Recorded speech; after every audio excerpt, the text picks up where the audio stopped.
Is there a place to squeeze in? Sort of, almost. Somebody might have to sit on the floor, maybe. I'm sorry. That's how it works out someday. So I want to talk today about why do we confess creeds in the church. Every worship service have one of the creeds. We just did one during the baptism, but a creed either begins with the words I believe or the words we believe, right? And so it talks about what do we believe about God the Father, the Son, and the Holy Spirit. Does that sound familiar to everybody? So in all the creeds we say what we believe about God the Father, the Son, and the Holy Spirit. So I have a piece of paper here with two creeds, and there's one of them on the left called the Apostles' Creed, and one of them on the right called the Nicene Creed. Do you see those? Here's my question for you. Is it the one on the left or the right that's shorter? Which one is shorter?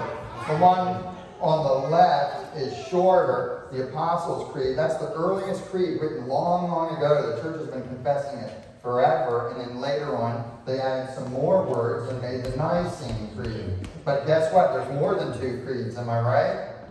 I've got a third creed. What's that one called? Athanasian Creed. How long is this creed?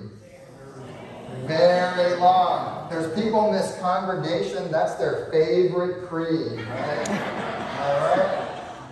Or maybe not, I don't know. So, the Athanasian Creed is a little later and talks about all kinds of details about the Father, the Son, and the Holy Spirit, and especially who Jesus is and what he's done. So these are creeds. Every one of them is wonderful, and we use them in church. So who wants to memorize the Athanasian Creed?